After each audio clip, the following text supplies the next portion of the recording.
the fast 5 things you need to know. We'll start your day off swirly, it's the toast. I sound amazing. Welcome back to The Toast and happy Monday. Hope everybody's having a pargelicious definition, make the boys go loco kind of morning already. I've been making the boys go loco all morning long. I think you've been making yourself go loco. Jackie, you're not saying it with the right intonation. It's loco. Well, I'm not a tostada, so like that would be cultural appropriation. That's the understatement of the century. You are not a tostada. Actually, I can't believe we never shared this. Over the summer, I discovered the craziest thing about my sister, Jackie. Obviously, like, we actually speak Spanish quite well. We grew up speaking it, obviously took it in school and stuff. And I overheard over the summer Jackie speaking Spanish. And let me tell you, like, question mark? She does not speak Spanish. She says Spanish words in the most American accent you can think of. So you would say, you know, buenas tardes, Jackie. No, Jackie says, buenas tardes. Yeah, like no, she's I from the pronounce South. every letter. Someone was asking me something. I was like, yo no recuerdo. And I said, recuerdo? You speak more American than you do when you speak English. I know. I'm just like trying to pronounce everything, even though that's the opposite of how you're supposed to speak Spanish. And the thing is, like, I actually have a lot of words. Like, I was pulling out, you know, palabras left and right. Mochilas. Mochilas. Don't forget the mochilas. She was very smart in school, so she like learned a lot. But the accent, and for me, it's the opposite. I actually don't know a lot of Spanish words, but I say them. You have the flair. Like I was born to speak the language, you know? Like you were born to speak Espanol. Yeah, how do you say language in Spanish? Linguista? That sounds right. It does sound right, but I feel like it's not. Say language in Spanish. I don't know. I just use palabras. Oh, no, it's it's idioma. Oh, that's classic. Idioma. Or as Jackie would say, idioma. Idioma. Yeah. No, fun fact about me, I am who I am, you know? And she's gonna pronounce all the letters, even the ones that are intended to be silent. Right. And I don't know. People talk about this all the time. Like sometimes it's offensive when people like put on an accent. We've all seen that sketch. Right. Tapas and gazpacho. It's not offensive. It's so annoying. It's annoying, but it's also like, who are you? Like, stop. Yeah, sorry, I respect the language.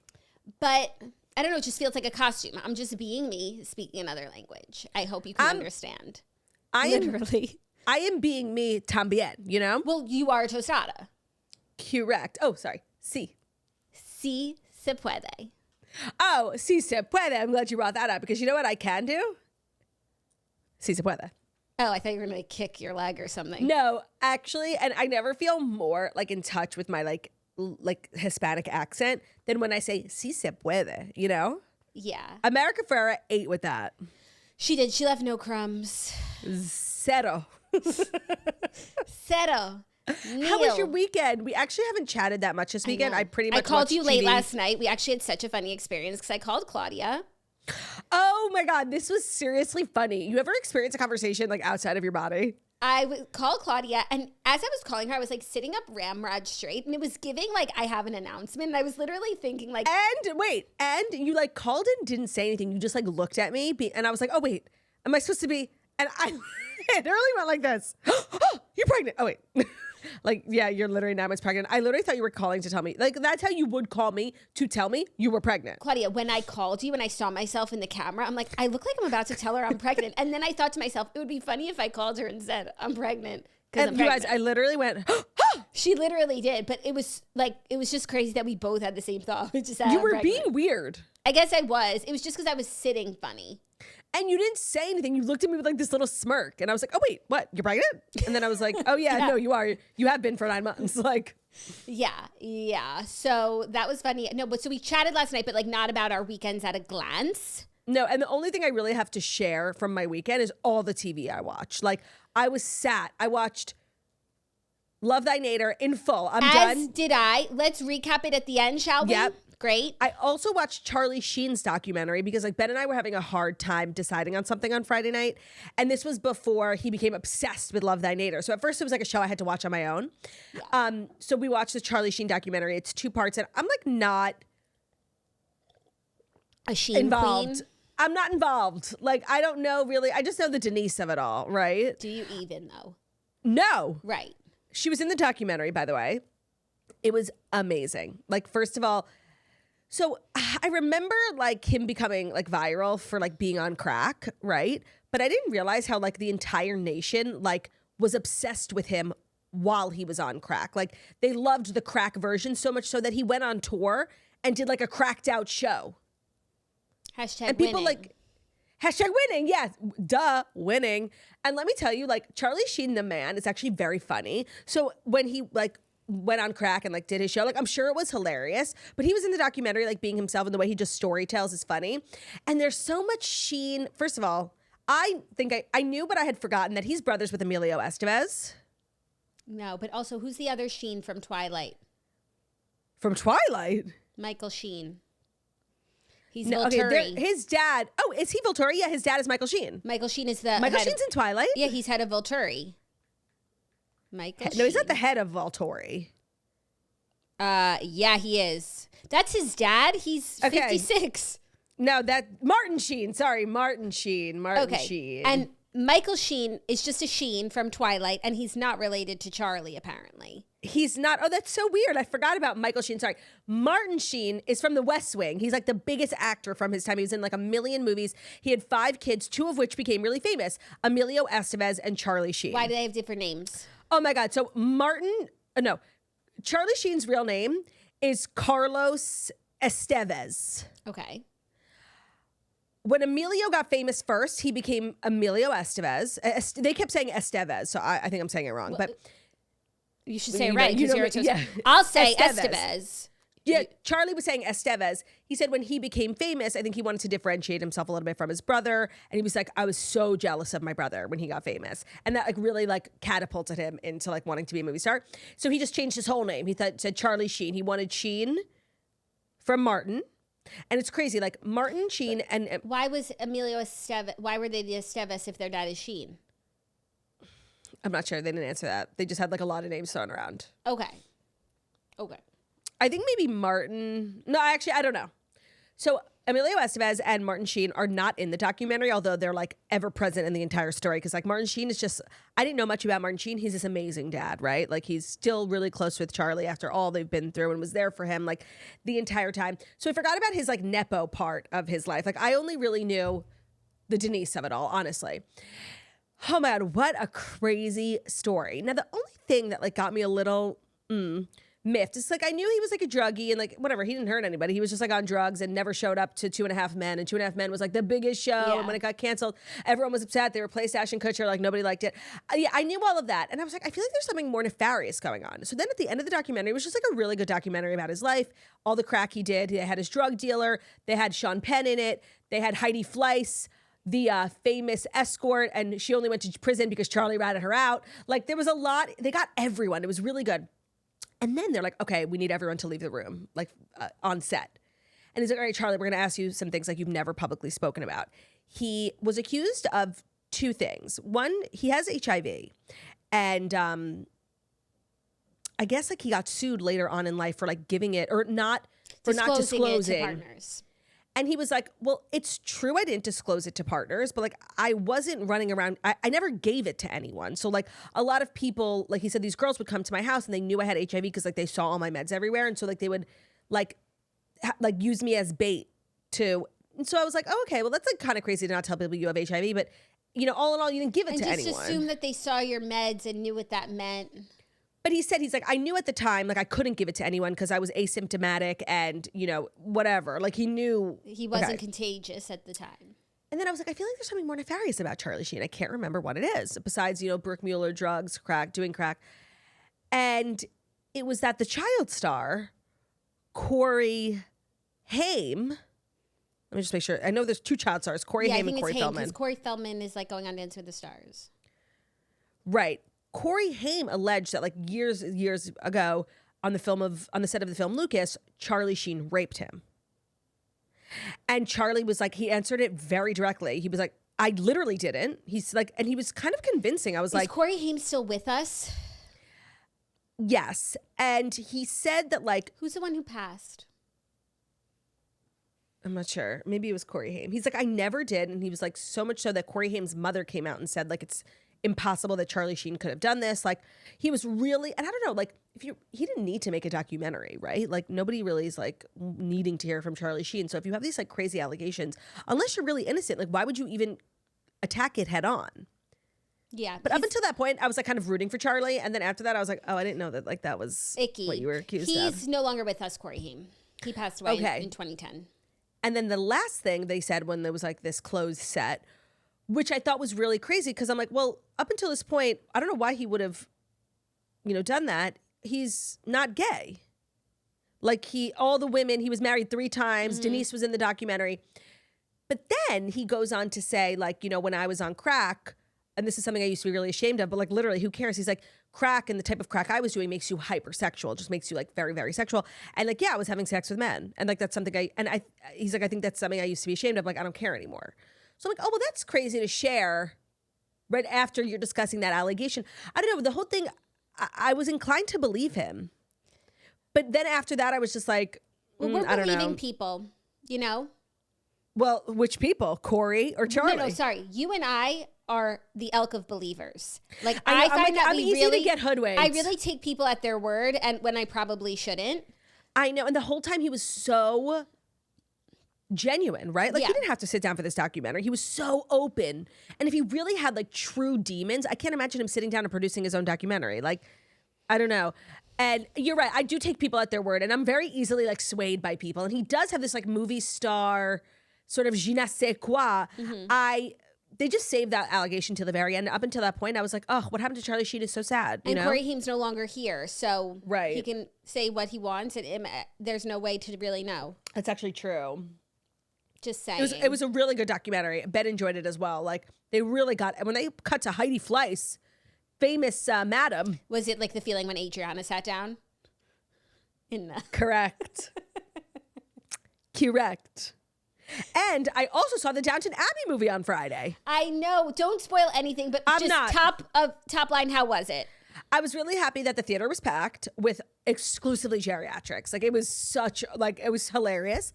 It was amazing. Like they don't do anything bad, even though the movies, not all of them have been like the best. It's all just like one big episode. Yeah. And I think a lot of people are like, it's called Downton Abbey, the grand finale, but like it's not, they're always, but they did really tie it up with like a montage. Yeah. They could always squeeze another one out. We got them kids now.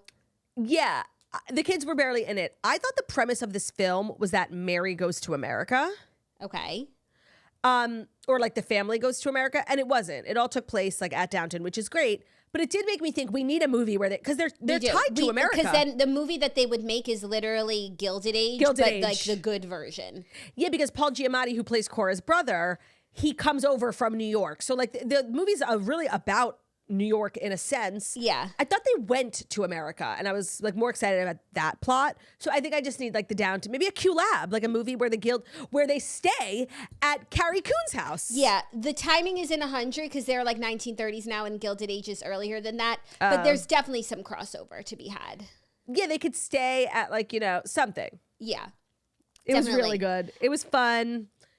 To go to the movies. I went to the movies this weekend, and I did not see Downton Abbey, unfortunately. But we did something really fun, something new. We took the kids to a movie because Toy Story 30th anniversary. It's the 30th anniversary of Toy Story. Congrats. I love your cake, Toy Story. And Olivia was taking her kids because she said like she likes going to the movies once in a while with her kids. She says it's so fun. And I'm like, so anti-screen time. So I was like really nervous, but like it was in the afternoon on Saturday. It storms here every afternoon. Like it's hurricane season. So like it's a nice indoor activity. Mm-hmm. So I was like, okay, like we'll try it. It's Toy Story. It's one of the oldies. And it was so fabulous. It was so cute to take them to a movie. The only unfortunate part was that like I had to watch Toy Story. I know. I'm thinking like, can you leave them there with Zach and go see Downton Abbey?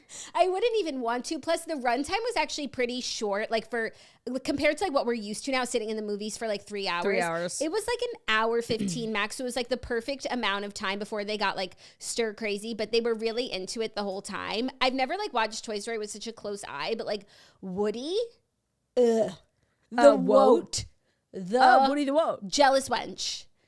Oh, jealous of Buzz. Jealous of Buzz, like gaslighting the other toys. Woody, I feel like I remember watching recently, like Woody had like a chip on his shoulder. He really did. Like he thought he was the number one guy in this group. And it's like, bro, we're toys. We're in a rotation. every day but is different. We can't be everything to everyone all at once. Right. And Andy's been really good to you. Just enjoy that. I didn't realize the character of Rex, I'm pretty sure, is voiced by the teacher from Clueless, Mr. Howe. What's his name? Oh, Cyrus from Gossip Girl. Yeah. Claudia, he had me laughing up as he Jackie, was so no. I know he's so yucky in person, but in the 90s he voiced Rex in Toy Story and he did a fantastic job. Watching like OG movies like that I've voiced over, it's actually like distracting because at least for me, I spend the entire time I'm like, oh, that's the guy. Oh yeah. Like it's, and I'm like Googling the whole time. It's like, just shut up and enjoy. No, Woody is so Tom Hanks, like great. Woody is so Tom Hanks. Wait, Buzz is the Tool Man. Yeah, the Tool Tim Man. Allen. The Tool Man. Tim Allen. And Buzz just got his own movie, but I heard it was bad. And it's Chris Pratt, right? Oh, is it? I think. And Don't Chris quote me on Pratt's that. also Mario. Okay, maybe I'm thinking Mario. Who else is a voice? And what are the other characters? Slinky, Mr. Potato Head. Who plays Mr. Potato Head? He had a lot to say. I just feel like the last time I saw a movie like that, like the new Lion King, which I enjoyed a lot, I was like, oh, it's Billy Eichner. It's like so annoying. Okay, Jim Varney plays Slinky. I don't know who that is. Mrs. Potato Head, Estelle Harris. She looks cute. I don't know her. Don Rickles plays Mr. Potato Head. Oh, that feels classic. right. That feels right. No, it was. What did you eat at the movies? Oh my gosh. Well, I had popcorn, like, you know. Of course. No additional butter. Thank you so much. My husband was. I did no additional butter too. My husband was in heaven because, you know, he loves to go to the movies and to take the boys to the movies. He was like, this is the best day of my life. Right, of my life. He got additional butter and it smelled so buttery. Like, it's so yucky. Yeah, I don't know why. And I'm like fat, so I wasn't doing it for I'm like not, any it's not reason. even low cal, but it's like, it's got plenty butter. We're good. Yeah, it just looks like, and the way they just like slosh it in, I don't know. I wasn't feeling it. So I said no butter and I was like literally felt so skinny. I was like, yeah, no butter. I got dibs. Oh, I also got Bunch of peanut- Crunch. I got peanut M&Ms. I got Raisinets, but I didn't open them because I'm thin. And the flattest Diet Coke I'd ever had in my life with a paper straw. It was disgusting. Like, that's what you get when you go to the movies in New York City. Ugh, yuck. I didn't have a soda. I had a water because, again, like, I'm very thin and I'm very healthy. We did get pretzel bites, but I need a Grey Poupon if I'm having a pretzel bite, not some old cheese. No, I love pretzel bites, and I love them solo. Like, I don't need any additional accoutrement. Like, a good pretzel bite, I feel the same way about a good French fry, doesn't require a sauce. Now, Doesn't of course, require, but, like, it would have been enhanced by a Grey Poupon. yeah. And I didn't have that, so I can't say it was tense across the board. But then something so crazy happened last night due to our jaunt at the movies. I don't know if you realize the connection. You know what happened. But I also bought Sour Patch watermelon for my husband because Oh my God, yes. Oh, I didn't realize this was from the movies. yeah, he loves a sour, you know, like a Nerd's Rope, and I'm a generous wife, so I got him Sour Patch watermelon. He probably had like a handful or whatever, and then I brought home like the big things that we didn't really eat, like my Raisinets, whatever. And then yesterday, my closet door. That's kind of crazy to like bring home uneaten candy. Well, my Raisinets weren't open. No, I know. I just feel like still I would have left them there. Like, I left like the things that I ate, like Bunch of Crunch, pretzel bites, popcorn, but like my Raisinets I never opened, so like they stayed in my bag. And I know. I just think that's crazy. the watermelons it's like, I brought, like- it's kind of like snacks from an airplane. Like, you don't take them off the airplane. well, I brought the watermelon for my husband because I was like, maybe in the car he'll want a few. Like, I was just trying to be sweet. No, and it's nice because like movie snacks are so expensive. Like, I applaud you for being so economical. Very turdy of you. But even turdy, like, I leave them there. So they're in my movie theater bag. Yesterday we were, you know, playing whatever. My movie theater bag was like in my closet. My closet door was shut all day. And then in the afternoon we're like, where's Bruno? Where the fuck is Bruno? Because we were like in the living room, like having snacks. That's usually when he'll like sniff us out and try and like get the boys cheese strings. And Zach like went to go look at him, and he was in my closet having eaten the whole bag of Sour Patch watermelons. And when Zach found him, was he like splayed out or he was No, fine? He was looking for he was trying to get into Raisinets, which thank That's my God boy. he didn't get into Raisinets because that's Yeah. chocolate and raisins, which is grapes. Oh, true. So he ate almost 8 ounces. double homicide. Double homicide. He ate almost 8 ounces of Sour Patch watermelon, which is like Oh my. so much, even for a human adult Yeah. large person. So I was like, what do? I had called the Animal Poison Control ASPCA hotline Shout out ASPCA, one of our sponsors. That hotline is amazing. Because I was like, do I take him to the hospital? Like, does he have his stomach pumped again? Like, he does this like once a year. It's so crazy. He's self-sabotaging. He really does. So they were able to help me identify the fact that he didn't have anything deadly in them, but like could have caused like serious pancreatitis, blah, blah, blah. So they were like either induce vomiting or bring him into the hospital and they'll induce vomiting. I was like, well, it would be nice to stay home. I'm a homebody. Right. No, of course. Lazy girl's route. I'd rather you do it in the house. Oh, honey, if you're going to smoke crack, I'd rather you do it in the house. So the way to get a dog to induce vomiting, which by the way, if you ever have to do it, like call the hotline because they'll tell you the right amount for the dog, but it was a couple teaspoons of hydrogen peroxide. And then I was like, how do I get him to eat hydrogen peroxide? I was going to say. She was like, well, you could put it with some peanut butter if he's food motivated. I was like, food motivated is why we're here. Like, I kind of love that phrase, food motivated. I would say I too am food motivated. Bruno's middle name is food motivated. Food. Like, yeah, that's why I'm calling you, because he is motivated by food. I can't leave my purse on the ground. That's so funny. So I made him a lovely tincture of hydrogen peroxide and peanut butter. My boy gulped the whole thing down, and then we were in the backyard like playing and watching him, and like within 2 minutes he threw up everything. Good. Crushed it. Bruno was back at 100. But one thing about Bruno is he is going to eat something really bad for him, and he's gonna live through it. Like the fact that Bruno, the last like Hanukkah I spent at your house, got into like a 5-pound bag of dark chocolate, literally a toxic Claudia, worse food than for that, dogs. what's really toxic for dogs is xylitol, which is fake sugar that they put in sugar-free candies. The watermelons were not sugar-free, but those chocolates Dark that he chocolates. ate, they were sugar-free. They had chocolate, cacao, Two toxins. cacao, xylitol, and he went to the hospital for that one. But then he came back right. He was as rain. completely fine. He's like, Mom, I'm hungry. Can I have a snack? He's literally like a dog with 9 lives. Yeah, he's one crazy motherfucker. I'll say that. He I'm comes so off happy that unassuming. that he's fine. And I knew he would be. Like when you texted like Bruno, I was like, well, I don't know. I'm not reading the text, but like, I just know he's fine. Yeah, like Zach was like, came out like panicking. I'm like, first of all, I'm not a panicker really. So I'm like, it's okay. Like, let's call the hotline. We'll find out. We'll take him if we have to, but maybe we don't have to. Like maybe he'll just have a bad stomach ache and like make some big shits, Bruno big shits. But we were able to get her done. So I want to shout out to the ASPCA Animal Bruno Poison big shits for sure. hotline. Like they were actually way more helpful than ChatGPT once again. I was going to ask if you used chat. First thing I did, I said, let me ask chat. And they were like, does the candy have xylitol? I was like, no. They were like, still means it could be bad. Call your local hospital. But like, wouldn't you chat know if Sour Patch has xylitol? Like, right. And wouldn't you know, there was something else, another ingredient that ASPCA, they're doing research on this ingredient and they think it might be similar to grapes. So they were like, you should get it out of him. Right. But they knew more than chat on the latest research. Well, that's because chat is stuck in 2012. Because chat is an idiot. Yeah, I'm telling you, All I'm of a kind of sudden, over chat. chat like fell on its head in the last few weeks. Chat fell off, as the kids would say. Flop era. Um, So Bruno's okay. Even though he's not here today, I'm not like hiding anything. I don't know where he is. Probably in my closet. literally in the pantry. Where's Bruno? He's fine. He always is fine. I know. Even when Zach was like looking for him, I'm like, oh, the kids are probably just being loud. Thank Totally. God Zach found him. Oh my God. Oh my God, that's so Bruno. So for TV recap, we'll do Love Thy Nader like in its official recap at the end of the show. We have dillied and dallied quite a bit. Have we? Yeah. It's okay. The stories are light fare, but good. I'm excited. Okay. So now without further ado about Brew.do, here are the Fast 5 stories that you need to know. And the Fast 5 stories that you need to know are brought to you by Happy Egg.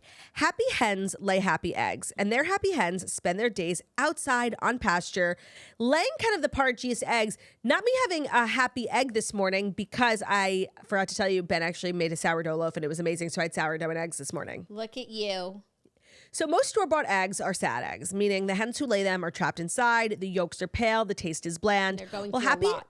They are. Happy hens spend their days outside on pasture, which leads to a tasty orange yolk and a difference you can taste. Once you get a happy egg, you're going to be shook at the color of the egg. You're going to be like, oh no, there's something wrong with this egg. And no. We've been conditioned for like these pale, musty eggs. That's not what eggs are supposed to look like. It's supposed to be You're gonna vibrant, shocked. full of life, full of color. You're going to be really shocked when you crack open one of these happy eggs. That's what eggs looked like back in the day, you know? Mm-hmm, it's a real egg.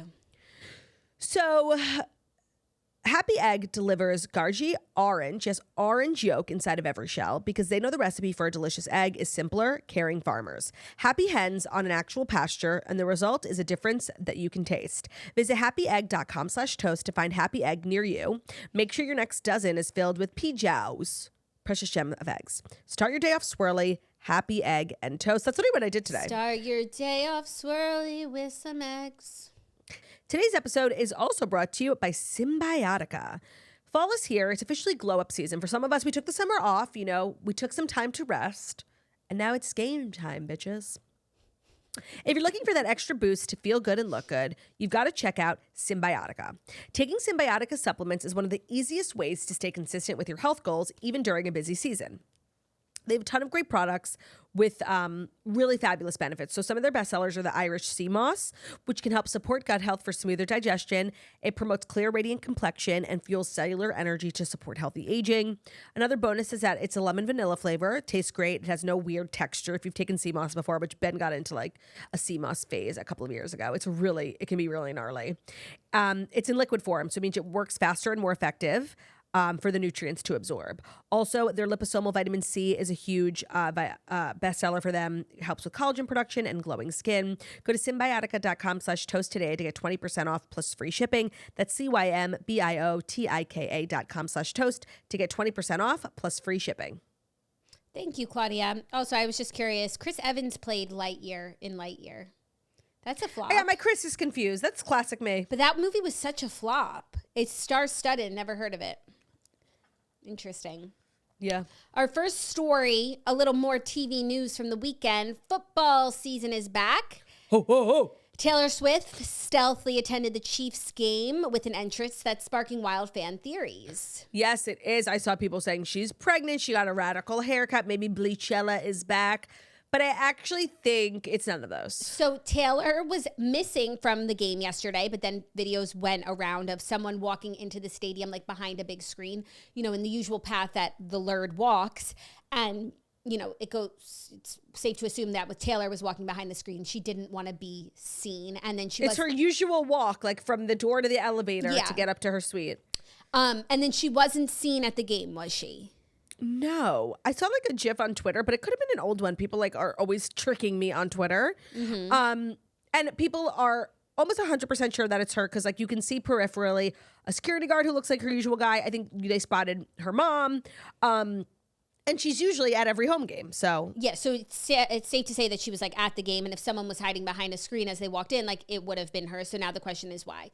People think hair change, maybe plastic surgery, but I think she would just stay home. Not go. Yeah. And then the other theory that I had thought initially was safety. Taylor's always, if you watch her documentary, her security guards, her stalkers, she has so much security, and that's really her dad's big thing, the armed vehicles, everything is armed. And I feel with the events of last week, just being a public figure of her level, why wouldn't you take extra precautions? And then I saw also somebody found a website that sells what looks to be the exact same screen, and it's bulletproof. Got it. So do you think this is going to be occurring more often for her now, or it's just something for the day, just given the events of the week, and she's probably just feeling shook? Maybe she was just having anxiety, yeah, and this is what she had to do to go. That's so crazy. I do think. But is there not a way that she could get to her suite without going through a public hallway? I don't media? know. Can't they clear the hallway? Right. Yeah, clear the hallway.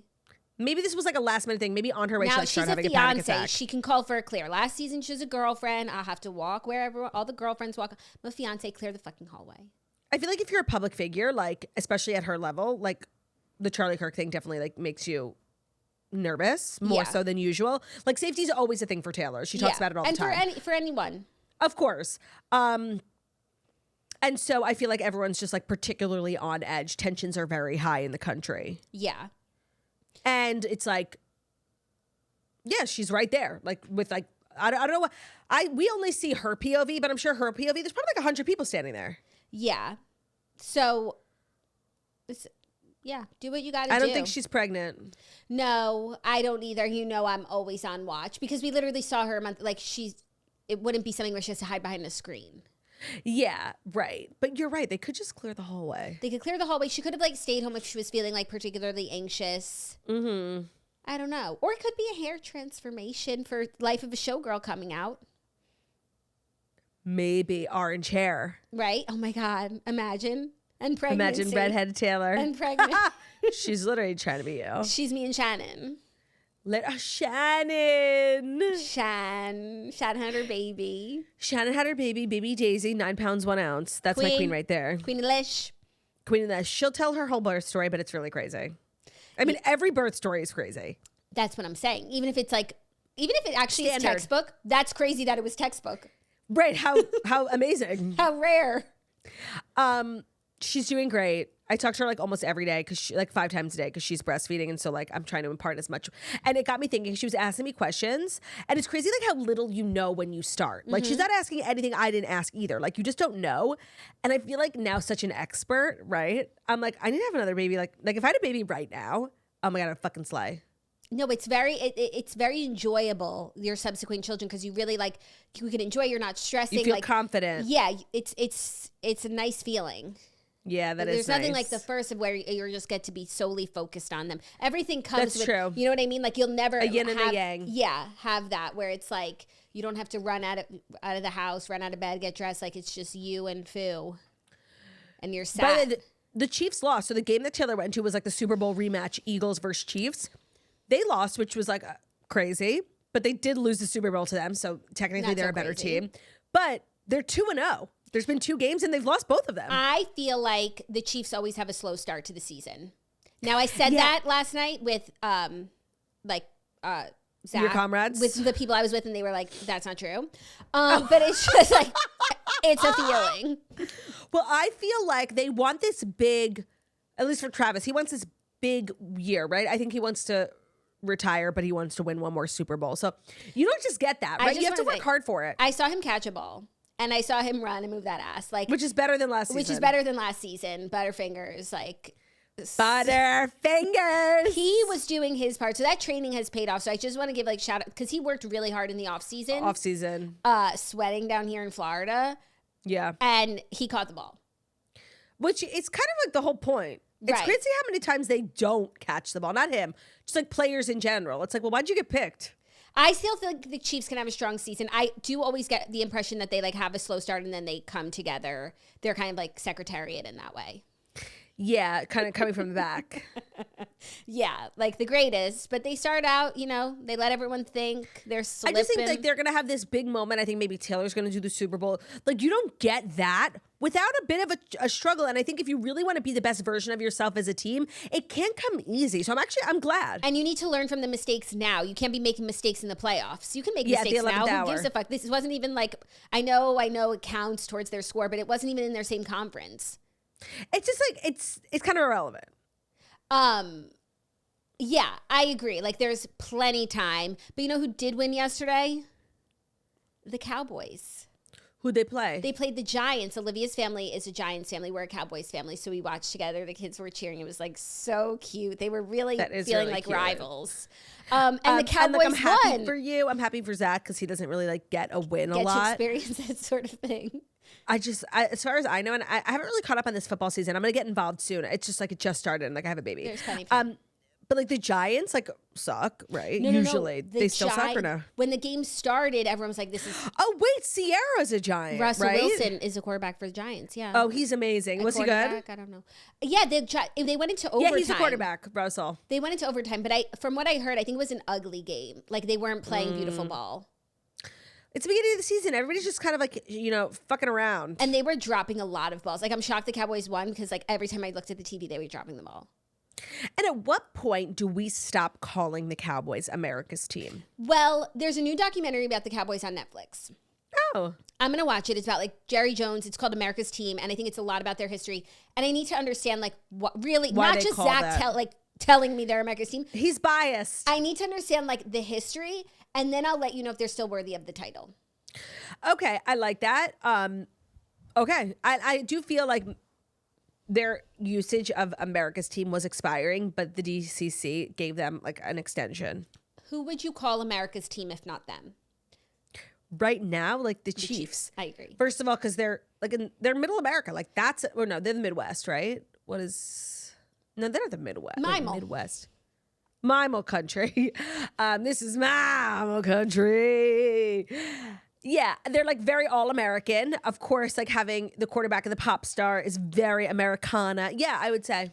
But if Travis retires this year, then they're not. So it's kind of it depends. If they're still really good, Patrick is like, all-American king. They've been like the dynasty. But I guess like 2 years ago, the Patriots were America's Patriots. team. And they're the Patriots. At least, and the Cowboys. And I can hear like our radical Eagles fan being the Eagles are America's team. And the thing is, you might be if you didn't act the way that you did when you won and lost. Like burning down cities, that's not what I see for like America's team, you know? I also want to say this might be like very rudimentary, but I do think America's team has to have like red and or blue in their colors. Agreed. Not 100%. green. Yeah, like they have green and white. And like, yes, technically we're red, white, and blue, but it's really red and blue. I said red and or blue. Yeah, I agree. The Patriots were red and blue. That's why they stayed America's team for so long. And yes, I completely agree. No one's arguing that the Minnesota Vikings should be America's team. Per play. Sit down, purple. Yeah. Yeah, 100%. That's why, seriously, Eagles, like, you're not even in this conversation. It's not. Sorry. You're a great team. You're actually the best team. It's not about Agreed. that. You might win again. That's amazing talent-wise. In terms of branding, like, you need work. Actually, but they're the Eagles, like the bald Yeah, eagle. I know. And it doesn't even, like, register because they're green. Yeah, you've got to change your colors if you want the title. But eagle is a strong symbol of America. It is. And I love your song, Spritz. Fly, eagles, fly on the road to victory. Fly, eagles, fly on the road to victory. Is that how it ends?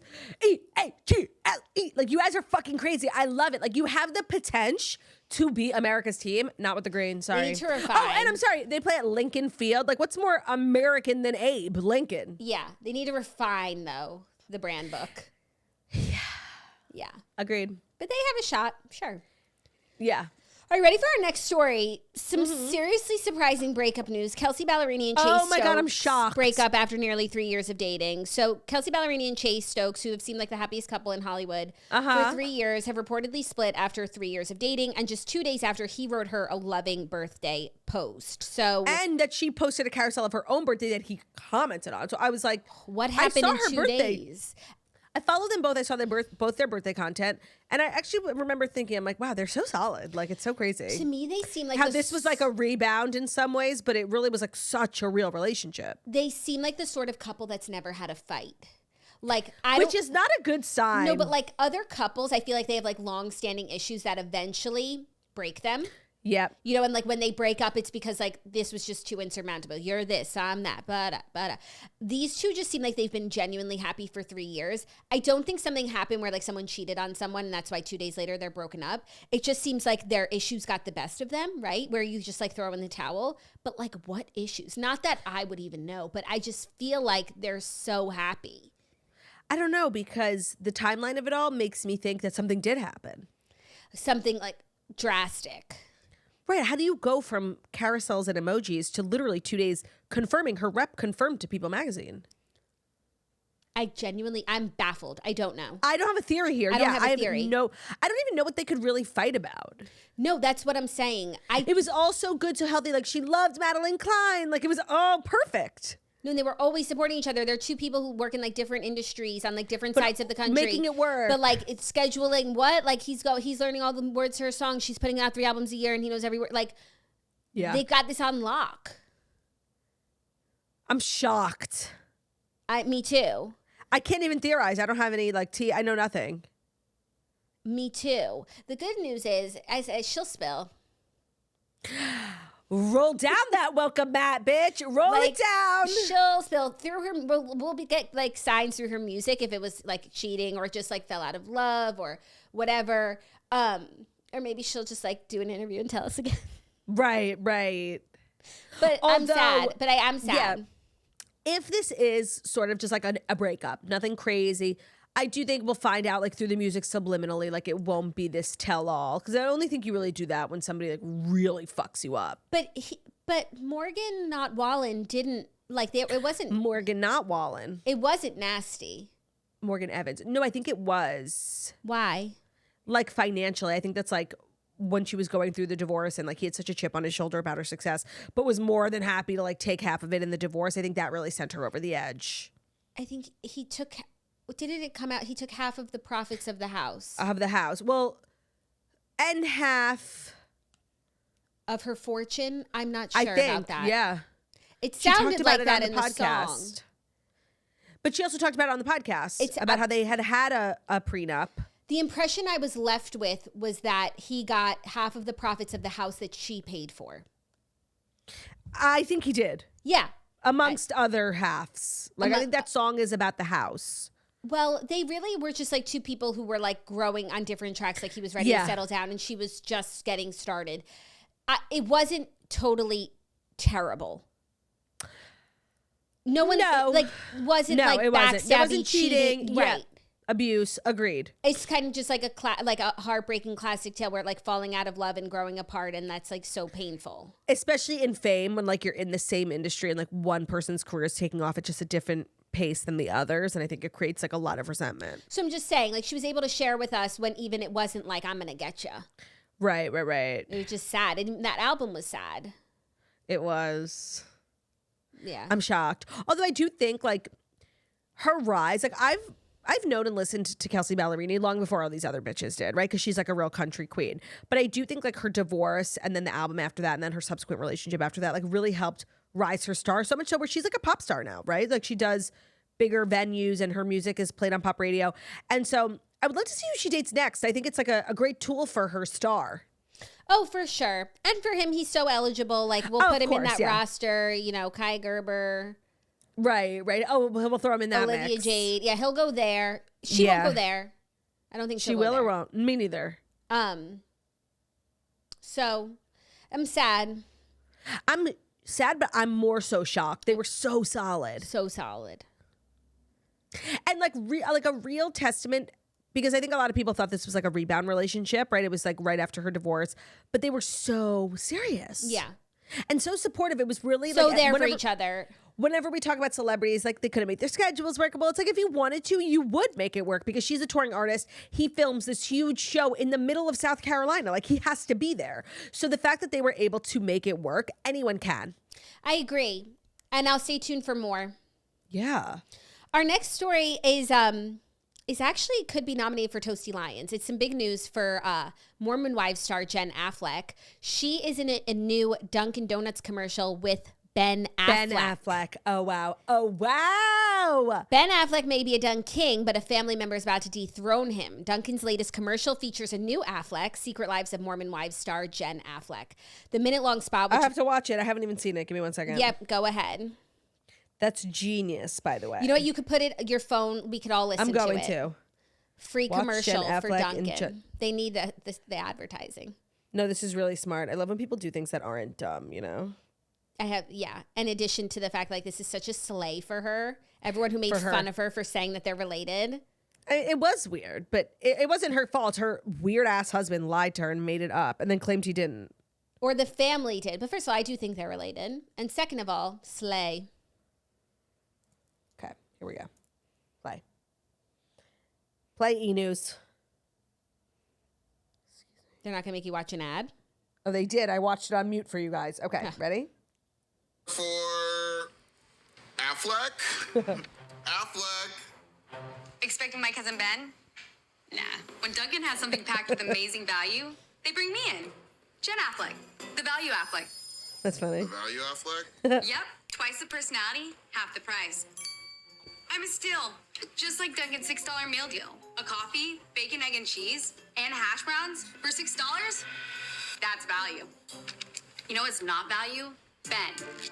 Why overpay for something that nobody wants? He's so dated. I'm younger, hotter. Can you believe Ben's only 53? And it's not like a young 53. It's like a weathered 53. Rude. Ugh, that was bad. But not as bad as those grays. A totally average 53. Right down the 53 fairway. Okay, the commercial itself like could use some work. The copy and the whole vibe is not my favorite. Conceptually hysterical. Conceptually toasty lions. Like only no because like that was a bad commercial. Like, like it's not funny. And Yeah. they went like they were almost there. They thought had they the crushed idea. it with the idea, but they didn't get the right. It wasn't enough to get you across the finish line. But this is so awesome for her because she's really been the butt of the joke for, I guess it's only been like a year since that show came out, which is so crazy. No, but still, like it was really But, embarrassing. Yeah, and now she's on Dancing with the Stars, and now she's in a Dunkin' Donuts commercial with Ben Affleck himself. Parchy. Dancing with the Stars starts tomorrow. I couldn't be more excited. And I'm literally committing my platform to making sure Gleb Semchenko goes home first. And you know who his partner is? Who? Perfect. I want her to go home first too. Ilaria. Like perfect for each other. great. Two con men. Great. I actually meant to pull up this story since we're talking about Dancing with the Stars. I'll share it now. That they have an official podcast now for the new season. Hosted by Joey. Hosted by Joey, who was the Bachelor and season Winner. And he won. 33 winner. So now he'll be hosting a podcast. I'm sure like people who come off the show will go on the podcast. They'll talk about like, Perfect. behind the scenes stuff. And so for those of you who watch Dancing with the Stars who just want like more Dwittis, now you have a podcast that you can I think there listen are actually to. a lot of people who want more Duitus. That you can listen to when you're done listening to the toast. Yeah, we'll give you the real. I'm so excited. Like my journey starts tomorrow. Literally, me and Ben were planning. Like we wanted to have dinner with his parents one night this week. He's like, "How's Tuesday?" And I was like, "Is that the 16th?" He was like, "Yeah." I'm like, "No, can do. I got an appointment with my cable box." Okay. Dancing with the Stars, baby. Especially with the Gleb of it all, who I fucking hate. Fucking hate. And up until this point, all I really knew about Gleb was like he was the partner Lisa Vanderpump had when she fake fainted because she wanted to be off the show. And I thought that was funny. Now what I know about him, like he should be fired. I just want to say all these Dwittis guys who like end up in relationships with their stars like kind of suck. Like Artem kind of suck. I agree. But We'll get into why I hate Gleb Sevchenko in the Love Thy Nader recap. So if you don't know why I just randomly hate this guy, it's because he's the devil. And what he did to my Brooksy, I fucking love Brooks. what he did to my Brooksy, and I don't even know what he did, but I know it's downright disgusting. I have a pretty good idea. We'll talk about it. We'll talk about it. Are you ready for our fourth story? Oh, wait, just quickly back to Jen Affleck. Oh, we're only on the fourth story. Quickly back to Jen Affleck. Love this. So happy for her. And it really got me thinking when I was watching Love Thy Nader. She went to that like event where all the Hulu shows were at. Like Hulu's really crushing the reality game. I feel like everybody has their moment. For Netflix, they were crushing those dating shows for a while. But now like all their reality show content is so premium and they really launch huge stars. Like these Mormon girls, I love. And when I was watching Love Thy Nader, I was like, I love these girls. It's so cool to see like young, hot, fabulous, skinny people. But like, I really can't relate to them. And I really do relate more to the Mormon wives because they're doing it all, right? Like balancing motherhood and pumping while being celebrities. And I just love them. I love them. I think Hulu's crushing it. Yeah. And I feel like just like we need to hold people accountable when they do a bad job at their job, like the person who rebranded HBO Max to Max and then back to HBO Max. And then back again. Like whoever got hired as like head of unscripted Reality for TV, Hulu. yeah. It's time for a bonus for them. Promotion. Well, no, keep them in the job because they're doing a great job. But Stay where you are. give them more money and tell them they're doing a good job. Right. Perhaps a pat on the back. Yeah, if they don't already know. Like, you're doing amazing, sweetie. Thank you. You're doing amazing. We love what you're putting out. Put out more. I love your shows, Hulu. Title. No, it's true. When I saw Chloe at the Hulu event, I'm like, oh yeah, they really have it all. Yeah, yeah. Crushing. Are you ready for our fourth story? Mm-hmm. It's actually a story for you and I alone that a lot of people sent me this weekend. But Will Arnett's ex, Alessandra Brawn, is dating Emily Ratajkowski's ex-husband, Sebastian Bear McClard. So we finally have a name to the face and a name to the kind eyes that we spotted at Round Swamp Farm in the Hamptons. And of course, she has an interesting background. Will Arnett's ex-girlfriend, Alessandra Brawn, is the one who was dating Sebastian Bear McClard. Now, is that the woman he had a baby with that they were talking about on the Smartless documentary? They have a baby together. Got it. Well, I don't know if it's a baby anymore, but they have a child together. At one point, the child was a baby. Yes, they welcomed a baby. And then she's previously married. Her wedding was in Vogue when she got married. I think it was like 10 years ago. They have since split. And she's just like a woman about town. And she is who I saw, and she does have kind eyes. Can I ask you a question? Mm-hmm. Sure. I think. Do you think Will Arnett is hot? Yes, and his personality makes him handsome too. But a lot of those guys have like good personalities, but it doesn't affect their looks. And I feel like he's someone who's like really just enhanced by being funny, because you wouldn't expect him to be funny, maybe because he's like tall. Yeah, I think Will Arnett is extremely good looking. I agree that I don't think that's controversial. I think he's like meant to be good looking. You know, I think when he was cast as Job, he's like the handsome older brother, you know? Right. But you're right. Like, he's so funny that it really makes him hotter than he probably is. Yeah. We've got funny goggles on. But he doesn't like go like in movies and play like heartthrob. So it's like, are you hot? But you are. Because he's like silly and goofy. And also, like, what is Will Arnett in? Arrested Development. But obviously Job. Oh, Blades of Glory, which is I don't really watch, but obviously is immensely popular. But it's He's also and he does just, a like- does a lot of voice acting. He's I'm very seeing much in like his a working IMDb. actor. He's in well, obviously employed. Smartless made him more money than his acting career ever did. Yeah. But like he's very employed. But he does like mostly exclusively voice work. He's BoJack Horseman, which is really popular. He's in Chippendale, Tiny Tina's Wonderland. What the fuck is this? Like all voice work, I'm just saying. What are those things? Oh, you don't know them? Lego Movie. No, we haven't reached. But he plays Batman in a Lego short movie, Lego Movie 2. He makes a lot of voice money. Yeah, he has a very iconic voice. Oh, Unbreakable Kimmy Schmidt, too. Who is he? Oh, he does the voice of Kitty. Again, just voice work. No, he has a great voice. He does. Maybe that's why his podcast is so successful. Oh, of course. He's 30 Rock, too. Bates. Yeah. But still, he's not 30 Rock. No, like, what is he? The Office? He has like a couple of episodes. Kind of just like a random actor. Jackie, his IMDb never ends. Good. He's a hustler. He's in the iconic Kristen Bell rom-com. Oh, Jackie. Parks and Rec. Keep saying this about stuff. No, because I'm looking for like it's the gonna thing. be the thing. Parks and Rec. Oh, but he only did one episode. I have no fucking idea. Like, what is it? People are probably screaming at the episode. What's BoJack Horseman?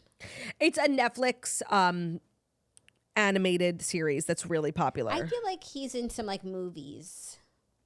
Will Arnett. I don't know. I'm telling you. He's just like a working actor.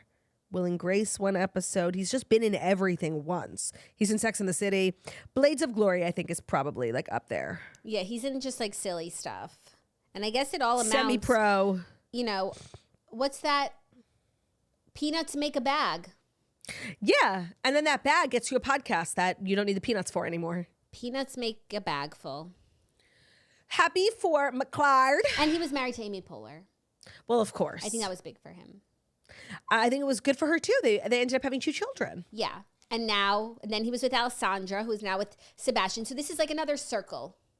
Yeah. Like different than the Young Hollywood one, but like similar. Yeah. Anyways, glad to put a name to it and happy to see they're still going strong. And I'm also glad to be done with the stories because I have to talk about Love Thy Nader. Let's do it. The TV recap and the remainder of the show are brought to you by the new movie, Bow Movie. So if you're looking for something to watch, highly recommend Bow Artist at War. So it's a Holocaust film, but really it's also like a romantic film. So it's a Holocaust story, but at its heart, it's about love. And it's the kind of love that really keeps you alive. So the main character, Joseph Bow, he wasn't just a prisoner in a Nazi concentration camp. He was an artist, a dreamer, and a man who risked everything to not only help others escape, but to keep love alive. And then there's the Rebecca character. She's the love interest. Her courage matched his own. Together, their story is proof that even in humanity's darkest hour, love can light the way. By the end, you're going to be in tears. It's such a sad story, but there's really also like a beautiful part of it when it comes to the relationship, and it is based on a true story. Directed by the incredible Sean McNamara, it opens only in theaters for a limited run starting September 26th. You can visit bowmovie.com, BAUmovie.com. You can watch a trailer, learn about Joseph and Rebecca's real-life journey, and you can also find showtimes near you. It's not just a movie, it's a reminder that love isn't fragile. Love is fierce. It can outlast even the darkest days. Joseph and Rebecca's story proves that.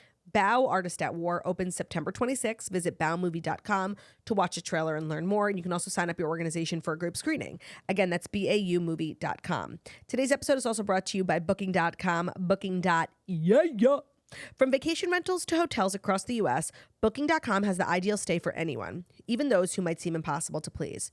So whether you're booking for yourself, your partner, your picky teens, or a sleep light, rise early mom, you can find exactly what you're looking for on Booking.com. Now, booking a vacation is a skill set not all of us possess, and I feel like as we get older and our families grow, we're looking for different things. I used to be able to just like roll up to a hostel and throw my bag down. You know, I've always been a hostel type of girl. Lay your head down. I love your pillow, hostel. Except now, you know, things are different. I have different needs, and depending on the trip, if it's just a me and Ben trip, if we're doing a family getaway, if we're doing our whole family, you know, these days I got to be near a kitchen, got somewhere to put my milk at night. So we all have different needs. I think a house is a little bit more well suited for us. Whatever you're looking for, whether it's a beach trip, a mountain trip, they have such great locations available on Booking.com. You're going to be able to find what you're looking for no matter how specific your situation is. So I'm hoping that like I won't always have these specifications, but like right now I do need, you know, a very family-friendly hotel. It'd be great if the house I'm renting has a crib, things like that. So if our family can find the perfect stay on Booking.com, really anyone can. Find exactly what you're booking for. Booking.com. Booking.yeah. Book today. Yeah. Not copyrighted. Book today on their website. I sang it wrong, so it's fine. So we're good. We're protected. Book today on their website or the app. That's booking.com. Today's episode is also brought to you by Caraway. Caraway's famous for their iconic cookware set. We have so many of their items. Their cookware is obviously great. Their bakeware is obviously great. But like, don't sleep on their other things. They make everything. They make food storage. They make utensils. I literally have a pizza cutter. Like if I need something and they make it on Caraway, I'm just going to get it. I use that pizza cutter every day for cutting quesadillas. And with our new sourdough journey, like we needed a lot of things from Caraway. Like we needed more cutting boards because like weirdly you just need boards. You can't put flour like just on your counter. You need boards. I've been using my bread loaf tin from Caraway because I've been making sourdough sandwich loaves, and I put in my Caraway tin so that it doesn't stick and I don't need to add butter. Life hack. If you're new to the Caraway game, try their bakeware set and their cookware sets. Like it's just a set, so it's the most economical. It's a kind of a gateway drug, if you will. It's like one of everything that you can make everything. If you have, especially with the cookware set, like there's nothing that you can't make with that set. It has for a lid for every pot. And if you live in an apartment, everything they sell comes with like an organizing system with it, so you can put it away really nicely, which I appreciate probably more than all the other great things about it. Like, of course, you know, it's clean, non-toxic, all that stuff, which we love. Their cookware set is a favorite for a reason. It can save you up to $190 versus buying the items individually. Plus, if you visit carawayhome.com/toasters, you can take an additional 10% off your next purchase. Deals exclusive for our listeners, so visit carawayhome.com/toasters or use code toasters at checkout. Caraway, it's non-toxic cookware made modern. Over the weekend, Jackie and I both watched, binged, and loved the new Hulu reality show, Love Thy Nader. This is not a sponsored segment, even though it sounds sponsored. Did they sponsor the show at one point? They did. And that's how I saw the first episode. And I was like, oh, it's going to be good. Right. And then the whole season came out last week. And oh my God, it was so good. It's so good. And each episode is better than the next, I would say, in like meatier and tackling like different subjects. I can't remember what the last episode was that we watched, but the Ozempic episode, which I had seen written up. And I feel like it was actually much more serious than the headlines had. It said that like Brooks is on Ozempic and her sisters are worried she's like abusing the drug. So I was like, oh, they're just jealous. No, she seriously was unwell in that episode because she's shooting the cover of Maxim. She's literally not eating. She's passing out in Zumba. She's passing out in the bathtub. And they're showing us everything. Like, I think that's what's most surprising about the show is that they're really not hiding. She literally shoots herself the day of her Maxim shoot with Ozempic. Like, everyone else would either pretend they're not on it. They would hide from the cameras if they're like sick in the tub, and like we would have no idea what's going on. But the transparency, even the scenes, like you can tell in a reality show, like they all got dressed up to go sit and talk, right? I don't feel like that way on the show. I feel like their cameramen just like live in that apartment and they just pick up whenever the girls are together. Like it feels, there are obviously scenes that feel really staged, like a lot of the modeling stuff, like with the Ford modeling agency, feels so fake.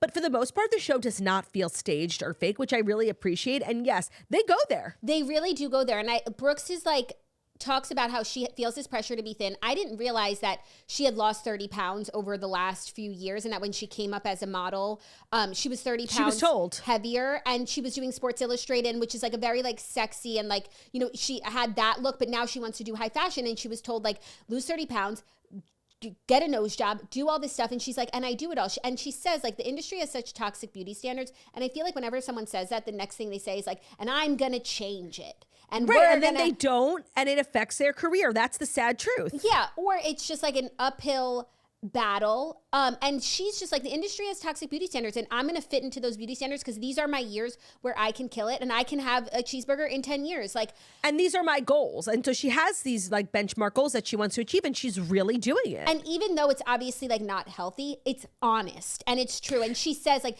when every agent has a vial of Ozempic to give to a girl, like so crazy. Like the fact that she's saying that everyone is on these drugs, and I believe her. And any celebrity who's like always like, you know, not even someone who was seriously overweight who then lost weight, and they always, you know, get questions and they share. But a lot of celebrities in the last few years have lost 5 to 10 pounds, are skinnier than ever before. Katy Perry's a good example. She's always been thin. She's never really been like a celebrity who's been overweight. And you wouldn't think that she has like 10 or 15 pounds to lose. But she's never been this skinny. I completely agree. And I'm the Ozempic queen, and I love her approach to it. And again, it's not the healthiest thing, but I feel like the fact that she's not lying to us, being like, no, you're right, I won't take it again. No, I will take it again, and it's just what I have to do. And you know what? I didn't even think about it. And it's like, and the thing is I don't even feel like telling her, stop taking, like, take a little less, eat a little more. Like, yeah. You're so thin. And have a piece of grilled chicken. You're not okay, but like there's balance. You could find balance. Yeah, and then it made me think about her career, because I haven't really sat back and thought recently, like, who's the it model of the moment when it comes to like these big things, like the Kate Upton of our time. And she's well on her way, if not already there, to being that. And I'm sorry, like, she's sick looking. But it made me feel so much better. In a good way, sorry. Yeah, it's confusing in this conversation. It made me feel really better to hear all the girls being like, yeah, no, we all like take it at some points, because you know what? They're all so skinny. And I'm like, oh, it must be genetics, or it might just be like they must work out endlessly. But Brooke's saying she never works out. How is that possible? Yeah, and she's like clowning on Graziadei, because she's like, Graziadei works out, so she sometimes looks stiff in these shoots. Like, does she really not work out? That's so crazy. I mean, it's really about, most of it is what you eat if you want to lose weight. Yeah.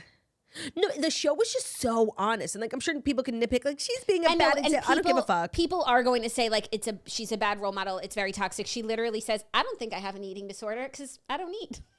No, she's so honest. Yeah. And even if it's not saying the right thing, that's what makes the show really good. And she's not like hiding from people. She's not making you think like, oh, she lost these 30 pounds and, you know, just by sheer will, and that you can't do it, so you're like, I really appreciate the honesty, and I'm genuinely shocked by it. And she's putting a spotlight on the rest of the industry, because I think everyone is microdosing these drugs, taking them for a big shoot, whatever it is, and we don't know that. And then you see people on the cover of a magazine looking insane, and just know like they had a little help. That makes you feel better.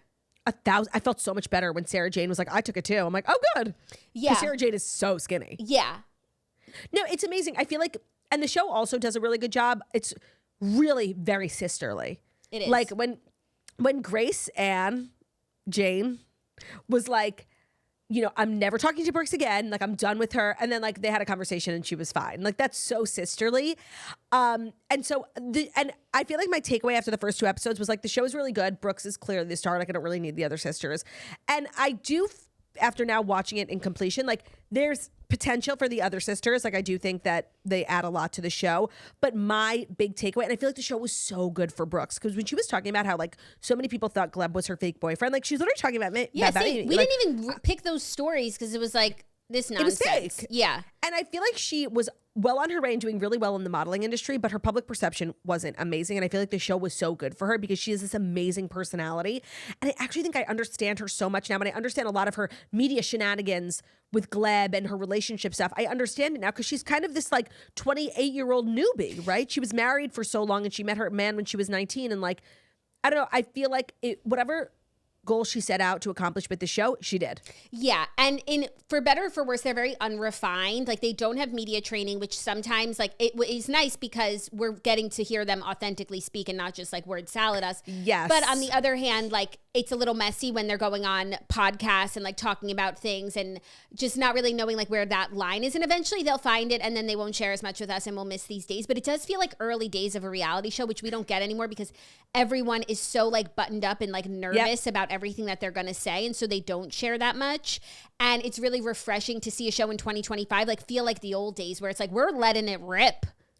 The test shoot, you were right. That outfit was insane. Like, and so I kept going on these journeys with the girls because at first I'm like, Sarah Jane is my favorite sister. Yeah. Like she was so right, by the way. She was so right. That outfit was terrible. And I do think she was really trying to help because it was bad. But she kept up that energy throughout the show, like telling everyone like what they're doing wrong. And it does come off condescending. And so much so that by the end of the series, I'm like, I actually don't think she's coming from a good place. I think she likes to stunt on everyone. I think that like she is the most successful with modeling because she works hard, but she has the look, right? She has that high fashion look. She has the eyebrows. Like she's kind of the easiest to sell as a model because she's perfect looking. And she has that one particular look. I'm not surprised she booked the Mac shoot. You know, she's got the eyebrows for it and the eyelashes and the skin for it. Yeah, she looks like someone like in a makeup ad and the cheekbones and everything. Yeah, so she's just really condescending.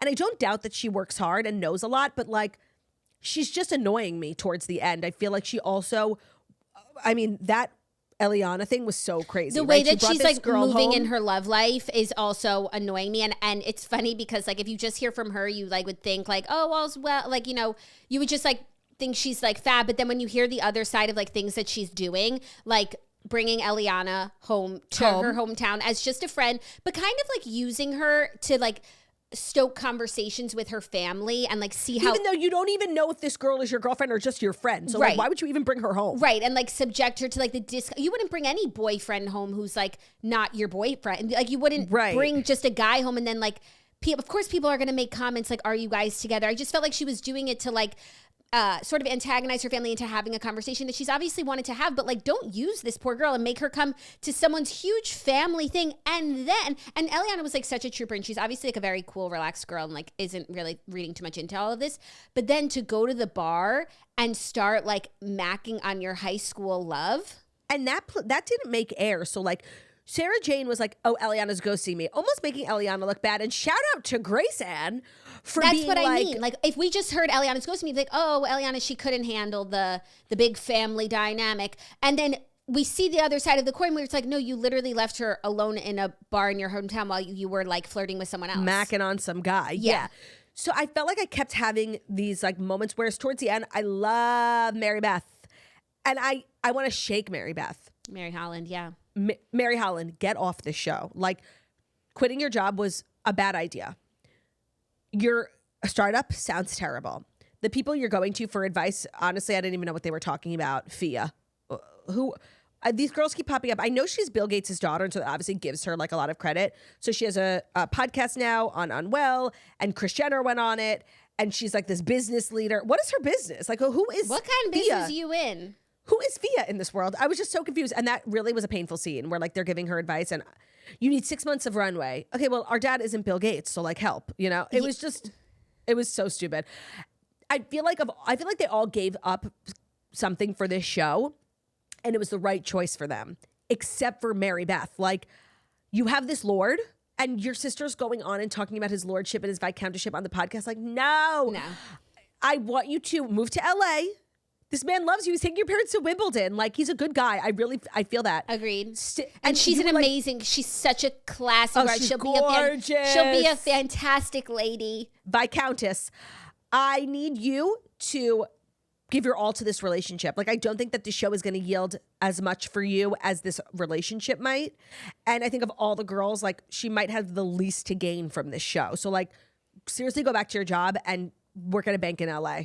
But it's like so funny how she literally goes into these meetings. Everyone's like shitting on her ideas, or she's like talking to Grace Ann in the shower and she's like, what are you saying? And she's like so humble. So positive. And like, yeah, positive and like doesn't get offended about any of it. And even when she did the toilet paper reel, which by the way, I went to her Instagram because I wanted to watch it because like the fact that she wrote a whole script with ChatGPT and it was like. She's such a queen. She's like, give her all the brand deals. What was the brand? I don't know. I couldn't find the reel on her Instagram. It wasn't there. I went back to like last summer. Do you think this was like a storyline? No, maybe she like removed it after like the 30 days, like, right, or maybe she never posted. Maybe she didn't take the deal. I don't know. But I did look for it. So if I missed it, someone sent it to me because I wanted to support it. And I'd like nobody really like she's working harder on that reel than like most people do when they just like put up a piece of content. And like if I'm a brand looking for influencers, like I would hire her to do content. No, and then Sarah Jane was being so condescending about like that's when I really fell off Sarah Jane. Like I was like, you know what? Maybe this is a pattern. Maybe you don't just know best about everything, because I thought she was giving bad advice to Mary Beth, and like there's really no shame in working with the toilet paper. And she was like, "You're gonna take it?" Yeah, I agree. It's just like everything comes so easy to Sarah Jane, and I think she benefits the most from being Brooks Nader's sister. Like she saw the opportunity and took it, and she's also the youngest, which makes modeling even easier. And I don't know, I just think she's like condescending to her other sisters. Yeah, and then also like when she made Brooks cry at dinner, like for dating her friends. But I thought that scene was weird because Mary Beth I felt like we were missing something. No, Sarah Jane was being weird because she said, "You guys look great. Let me take a photo." And then was like, "Brooks, you take it because of the better lighting." And then Brooks sees something on her phone. And it just felt like very staged for Brooks to see that.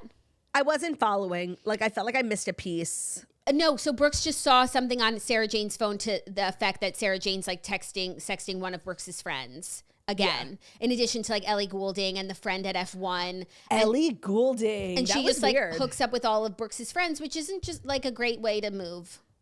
No, it's not. I was shocked to see Ellie Goulding on the show. Like, love that. I love her. Oh, and Brooks dropping that she has new music coming out. Can't wait. Like literally nobody cared except for you. No, nobody. It's not like a drop. She's not Taylor Swift. Nobody like, we don't cared care. as much as me. No, I'm sorry. The world needs more Ellie Goulding music. Like she makes hits for everybody. I want to talk about two things. I want to talk about Gleb. You're not getting up from the show? You're not leaving the studio? No, I'm not getting up. I had to readjust. My ass is killing me. Okay. Okay, that's good. She's here to stay. I want to talk about Gleb, and I want to talk about Jimmy Kimmel. Like, I don't know why when I saw Jimmy Kimmel was a producer in the credits. I can't forget to say this one more time. Please keep note of that. We have to talk about our sister. Oh, yeah. Okay, wait. Okay, three things. First, quickly, I want to talk about Jimmy Kimmel. Okay. But don't let us forget to talk about our sister. I understand it's like ABC. It's like this, circle jerk of corporate. It's like he helped probably get the show moved along, and then he sees the girls and gives them a hug at the upfront. I don't know why, like him being a producer is the creepiest thing to me on the planet. Like 1000%. This show about little girls, you're like this old man, like ew. I don't know, it just grosses me out. What are you doing here? Scram. Like, what is the connection? And the connection, like, just has to be nefarious. Like, it I know. is creepy. It's giving casting couch. Like, I don't know. I just don't like it. From the moment I saw a show produced by Jimmy Kimmel, I'm like, yucky. Yucky. Not even because of him, like, any personal feelings I have towards him, because I don't even know which Jimmy he is. Like, just what are you doing producing this show? Like, there's girls going to be in their bathing suits. Yeah. No, and also, like, what do you know about this? You know nothing. No, there was going to be girls in their bathing suits. 1,000%. 1,000%. Two, our sister Margot. And we've known that she's going to be on it for so long that like everyone's like, did you see Are You Freaking? I'm like, no, we knew. And I actually was shocked at how much she was in it and how she was like positioned as like this scary executive. No, like, that she was like the head of the shoot, like which she is, but it's so crazy to see your little sister in that position. Like that's satchy. Also, people were saying Margot's in Love Thy Nader. I don't know why I thought it was in an earlier episode. So when I didn't see her, I thought maybe I missed it. I thought it was just like so quick. Background. And I thought it was maybe from Brooks's LaRouge shoot or something, and I just missed it. So then when they were like, they're doing Juicy Couture Swim, and like that's a brand that Margot works on, I was like, oh, okay, like this is it. And literally every 3 seconds, my sister's in the background of the show that I'm just like trying to watch on my own. That's a crazy feeling. Sachi said she knew that the shoot was going to be filmed. She didn't know she was going to be mic'd. She said she would have done her hair, which I appreciate. It's giving Chris Appleton. But she was texting us the day of. She's like, guys, they put a mic on me. I was like, girl, be careful. Even though like nobody cares about you. You're not like the sole focus, but like who knows? And they literally did pick up like a lot of what she said. And she's like walking around and be like, we're going to do the orange one next. And at this point, Ben had been watching with me and he was dying. He was like quoting Margot, we're going to do the orange one next. No, it was so out of body to just be like, I'm not watching the show because Margot's on it. And like, just to see my sister walking in the background and then like directing this shoot, like just, and she's also the little sister, but she's in like a big position of power. Whoa. It's crazy. I also wanted to ask Sachi, like, how did that photo shoot do? Because like, I don't feel like those pictures really moved the needle. I didn't even know that Juicy made swim. I also wanted to ask Sachi, like, not that she was wrong for it at all. I actually think she was great for it. But like, what made them cast Grace Ann, like of all the models? Was it the Nader connection? I imagine like they got this, and by the way, I just want to say I know nothing. I haven't asked Sachi this. I imagine like they had to have a model, right, for this photo shoot, and they got the opportunity being like, hey, use this inexperienced model who you probably wouldn't book, but the fact that you're launching Swim is going to be on this big Hulu show. It's kind of a no-brainer. Like, sure, we could use any model. Let's use the one with the reality show.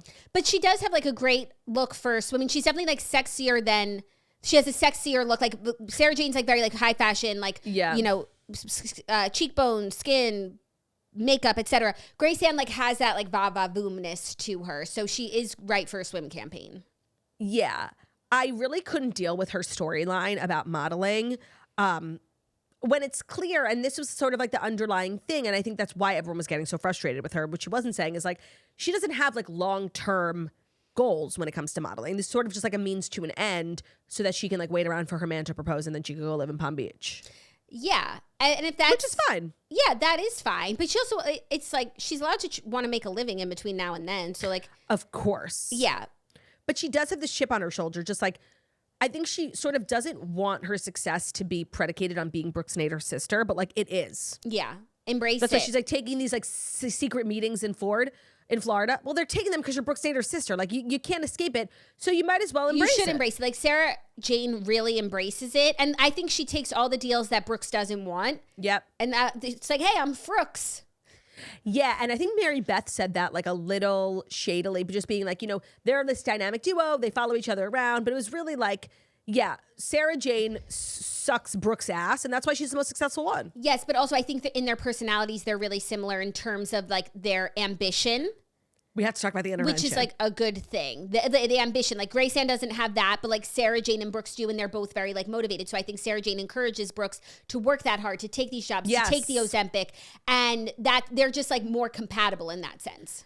We need to talk about Grace and the intervention and the fact that probably season 2 storyline is Grace Ann going to rehab. Like she's obviously an alcoholic. Your friends and family don't have an intervention with you, with like an intervention specialist. Like if you're not, and so she's over here having like a kegs and legs party, but you obviously are an alcoholic. How did that party make you feel? Horrible. And honestly, like, why was it at 4:00? Did you see the sign that said like private party 4 to 8 p.m.? Well, maybe it was probably like, because they were filming. No, or it was like a darty. That's fun. Jackie, it was horrifying. Like, honestly, Brooks should not have been at The that party. idea It would have that been bad Brooks for her would, reputation like- to be seen there. The idea the model doesn't get to say when the shoot is. So the idea that Brooks would then have to turn down a big shoot. And by the way, La Rude, which I thought it was La Rude this whole time, is a huge shoot. It's like it wasn't like she just booked something so she didn't have to go to that party, which I would have understood too. Yeah, no, they show later in the show how her pictures for La Rude are like Up on billboards, scaffoldings and whatever. Yeah. The idea that Brooks wouldn't have done that to go to this party, like, grow up. Grow up. She was such a baby about it. And you don't even like Brooks in this moment. Why do you want her there? Then the whole party is going to like be about your big supermodel sister. Like True. She's damned if she does. She's damned if she doesn't. No, the party was really sad. I really couldn't tell because a lot of times with these reality shows, they have to like throw parties to have scenes and there's no music playing and it's in the daylight and it's like, you know, it's just weird because they're filming it. So I wasn't sure if it was weird because they were filming it or if it was just like a weird party. I think it was just like weird. I think what we saw was weird because they were filming and also just the energy was off because like everyone was like bitter about Brooks and it's like, enjoy your party. I love your cake, Spritz. Like, enjoy your cake. The show was just like such, for me, like I obviously knew who Brooks Nader was, like beautiful bombshell, and maybe this is just, you know, how we think of models, just a pretty face, but like Brooks is so not. Like she really is this huge personality. She's so funny. Like I was cackling at so many different things. Oh my God. I was cackling when she's getting the massage and the witchy doctor was like, I think she's pregnant. And the girls come in, they're like, no, she just has kinkles. She's always had them. They're genetic. Hilarious. Laughing so hard. Gleb. We have to talk about Gleb. Unfortunately, we do. Gleb cheated on her and like the next day goes thirsting out, like, you know, really probably getting ahead of the narrative because he was planning all these threesomes behind her back while they were together. And something happens where she receives a text from him and they won't say on the show what it is, but it's big enough of a thing that she has to tell her parents about it. She's hysterically crying. She's so ashamed and she's like afraid. They keep alluding to like kind of like him threatening her over something. And the vibe that I got was like that he either has like videos of them having sex, they made like a sex tape together, or like just nude photos that you would send your boyfriend. And he's sort of threatening, like, stop talking about me and, you know, telling everyone that I cheated on you because I have this on you. And so she had to go tell her parents, who are like super religious. I love her parents. Her mom is gorgeous. Are such good parents. Her parents are such good parents. And even in the way, I was stalking all the sisters last night. They all make like reels together in promotion of the show, and the parents are with them for everything right now. Like, I saw that she was on Jimmy Kimmel Live. They're Yikes. really And keeping a close the eye. dad went. They're keeping a close eye on their girls. And it's like the dad, just when you think like they are going to push him over the edge, they're like, dude, he's so religious. And this is all so not Scandalous. And just when you think like he can't take it anymore, he's just like, he loves his girls. He's an amazing dad. Yeah, they're very supportive, but they're also not like, you know, they have their principles. Enablers. Yeah, and like they try and like guide. They're just good parents. It's like, it's nice to see. It is really crazy though that not one, I feel like a lot of times when you grow up in a religious household, like so many of the teachings that you teach your kids like backfire, they end up being, you know, the total opposite. It is just really shocking though that not one of them has remained like, you know, I guess the one would be Mary Beth. What is her Mary name? Holland. But the mom's name is Holland? Yeah. Okay. Oh, and Mary by the way, Holland. Brooks is Brooks Claire. I don't know if you picked up on that. I did pick up that her dad called her Brooks Claire because I'm like, oh, they all have two names except for Brooks. But no, she obviously dropped it. Yeah. Brooks Claire. Brooks Leach.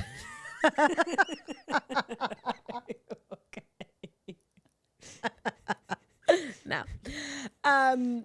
Mary Holland. It's interesting that not one of them really stayed, except I guess if we were to say it would be Mary Holland, because she hasn't like fully dove off the deep end, and she was saying she's been struggling with her faith, but her man is super religious too. Like they need to get married. If they're not together still, I'll be so upset. Oh my gosh. I mean, the show, what I also really like about it is like it's quick. These most recent episodes were filmed in June or July. Like it was a quick turnaround. They filmed that Hulu and thing. they teased the second season because they're talking about Bezos' wedding. So when does that come out? Oh, when did they talk about that? At the very end, it was like, you know, next season or whatever. It was like a hype, and she's talking about if she's seeing someone. They're like, is it Tom Brady? Oh. Did you see that trailer? No, I only saw the trailer. Then she's like, no, I'm seeing, she doesn't answer. Then she's like, the guy I'm seeing now, like I have a lot of hope for, like I think it's really has a lot of potential. And they cut to her and some guy walking. So it's filming from the back. We don't see the guy walking onto like a helicopter. Wait, how did I miss that? I saw the preview of like Mary Holland and Jules like talking about moving to LA. Did you see that? They were in Central Park. Yeah, that was on the episode. That was an episode? Yeah. Oh, I guess there's one episode I didn't watch then. Oh, is so it at the the finale? end of that episode, yeah. Okay. At the end of that episode, they tease like coming up on Nader Live. What's the name of the show? Love that Nader. Yeah.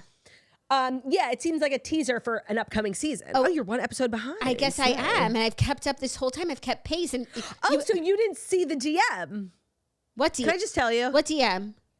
So they're at her pride dinner, Sarah Jane. Yes. And Grace Ann gets a DM being like, one of your sister's boyfriends has a baby with my friend. Right. Who is it? And so it's pretty much assumed that it's Jules? the Viscount. Right after she's talking about like maybe moving to LA. Like he asked her, she's telling her parents, she hasn't told her sisters yet, but she's like really thinking about it. And then she gets this DM, and the second she sees the screen, she doesn't even read it. She starts crying because she has been cheated on before, and both times she found out via DM. And so who's like crying? The next day, Mary Holland. Mary Beth. I'm She's sick. like crying. It's just assumed that it's Jules. I don't think it is. So the next day, they're like, Grace, you have to DM the girl back and be like, who are you talking about? And they're actually filming their confessionals for Hulu when Grace gets the text, and they say it's blank. They bleep out his name, not Jules. It's not anyone on the show. I told you I don't know not who. him. You made me sick for no reason. I said I just. And Mary Beth was sick. She had to ask him, "Do you have a baby with someone?" And he was like, "No, I swear." And like, like now he's like in the swamp. You know.